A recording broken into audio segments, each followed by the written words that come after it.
Title VII of the Civil Rights Act prohibits job discrimination against employees, applicants, and union members on the basis of race, color, national origin, religion, gender, sexual orientation at any stage of employment. When Title VII applies to the employer, any employee, including an undocumented worker, can bring an action for employment discrimination. EEOC, Equal Employment Opportunity Commission. An employee alleging discrimination can file a claim with the EEOC before a lawsuit can be brought against the employee. The EEOC does not investigate every claim of employment discrimination. It only takes priority cases, such as retaliatory discharge. If the EEOC decides not to investigate a claim, the EEOC issues a right to sue that allows the employee to bring a lawsuit against the employer.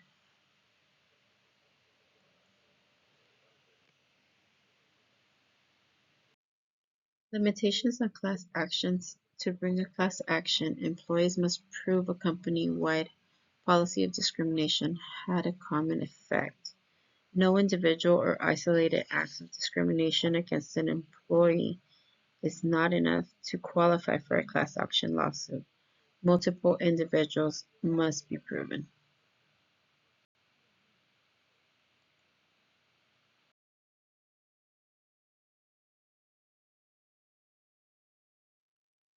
Intentional discrimination by an employer against an employee is sometimes difficult to prove. Courts have established certain procedures for resolving intentional discrimination cases. A prima facie, which refers to a fact that is presumed to be true unless contradicted by evidence. To establish a prima facie case, a plaintiff must be a member of a protective class. The plaintiff applied and was qualified for the job in question. The plaintiff was rejected by the employer, and the employer continued to seek applicants for the position or filed the position with a person not in a protected class. Unintentional discrimination occurs when a protected group of people is adversely affected by the employee's practices, procedures, tests, or even though they do not appear discriminatory. The complying party must first show that the employer's practices, procedures, or tests are effectively discriminatory. Discrimination based on race, color, and origin is treating someone unfavorably because of a certain personal characteristic. Also, what falls under this is reverse discrimination. Title VII also protects against reverse discrimination, that is, discriminations against a member of a majority group. Discrimination based on religion. Title VII also prohibits government employers, private employers, and unions from discriminating against people because of their religion. They cannot treat their employees more or less favorably based on their religious beliefs or practices. An employee must reasonably accommodate the religious practice unless this would cause undue hardship for the employer's business. Discrimination based on gender. So employees are prohibited from discriminating against employees on the basis of gender. A plaintiff must demonstrate that the gender was a determining factor in the employee's decision to hire, fire, or promote the plaintiff. There's pregnancy discrimination. Employers cannot discriminate against a pregnant woman by withholding benefits available to others under employee benefit programs. Post-pregnancy discrimination. An employee must continue to reasonably accommodate an employee's medical conditions related to the pregnancy and childbirth, even after the pregnancy has ended. So wage discrimination, Equal Pay Act requires equal pay for male and female employees working at the same establishment doing the similar job. And the situation has changed now for transgender persons. Courts now protect transgender persons from discrimination.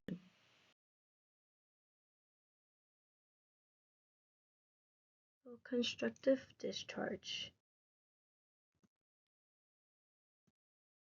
Definition. So constructive discharge does occur when the employer causes the employee's working conditions to be intolerable that a reasonable person in the employee's position will feel compelled to quit. Um, some employees who left their job voluntarily can claim that they were constructively discharged. And when it is claimed, employees can pursue damages for loss of income, including back pay. Proving constructive discharge, they must present objective proof of intolerable working conditions. They must show that the employer knew or had a reason to know about these conditions, yet failed to correct them within reasonable time period. Courts do require the employee to show causation, which is basically that the employer's unlawful discrimination caused the working conditions to be intolerable. The employee demotion is one of the most frequently cited reasons for finding of constructive discharge, particularly when the employee was subject to humiliation. Who does it apply to? So basically, it applies to all of the Title VII discrimination. So any any discrimination with race, with color, with national origin, religion, gender, and even pregnancy. It's mostly asserted with cases involving sexual harassment. Constructive discharge may also be used in cases involving discrimination based on age or even disability.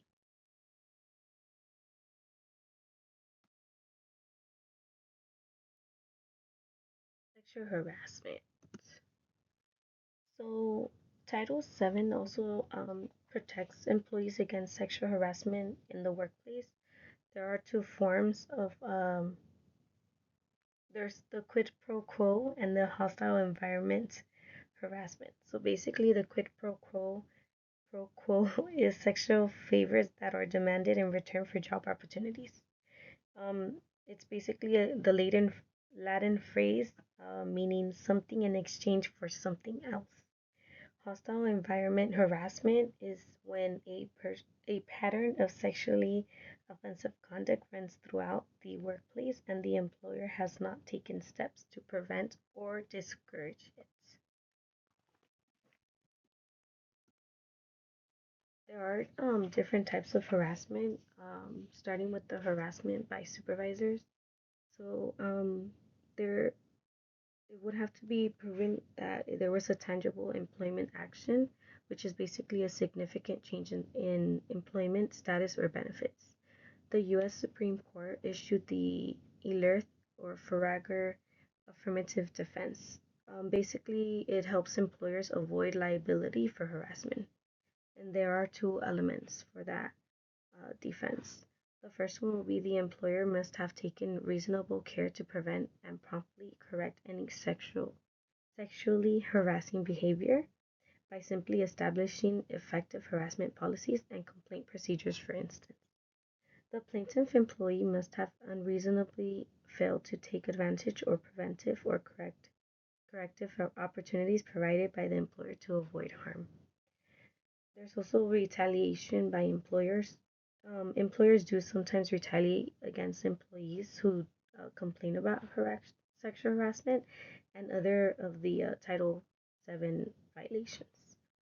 An example of retaliation would be demotion or terminating, um, firing the person. Um, the requirements for protection: the employee must have opposed a practice prohibited by Title VII and suffered an adverse employment action as a result of opposition. The protection actually can extend to others. For example, if an employee is fired because his wife filed a gender discrimination, that does protect the husband against the employer. Harassment by coworkers um, and others. So an example of that would be like a regular uh, customer harassing a host or a waitress and management knowing about that harassment and them not doing anything about that. There is a case, um, Lori Franchina versus the city of Providence. So basically, Lori was a rescue lieutenant, and she did file a lot, about 40 complaints against Andre Farrell due to unprofessional sexual comments and conduct. Um, there was no action taken, and she went through a lot. Basically, she was spit on, she was shoved, and even forced to undergo verbal assaults. Due to that, she did decide to sue due to a hostile working environment. There was no evidence, but the jury did rule in her favor, and she was awarded damages. There's also same gender harassment. Um, so there was a case of the Onkill versus Sundower offshore services. Uh, the U.S. Supreme Court held that Title VII protection extends to individuals who are sexually harassed by members of the same gender. There's also sexual orientation harassment. Title VII did didn't prohibit discrimination or harassment based on a person's sexual orientation, and in 2020, Supreme Court did include sexual orientation to be protected under Title VII. Online harassment. Online harassment, anything considered with that would be racial jokes, ethnic slurs, or other comments that are contained, whether in an email, in a text, in a blog, even on social media. It can lead to claims of hostile environment harassment or other forms of discrimination. Remedies under Title VII. So there are two types of damages. Um, there's a compensatory and the punitive damages. Um, for the compensatory damages, it's only available to cases of intentional discrimination, and for the punitive damages, it can be recovered against a private employer, but only if the employer acted with reckless indifference to an employee's rights.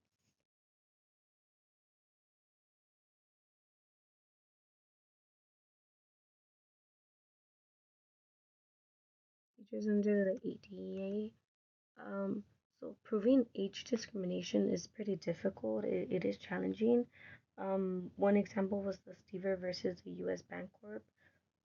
They did rule in favor of, well, Stever did lose the case just because it is difficult and pretty challenging to prove that there was discrimination just because of age.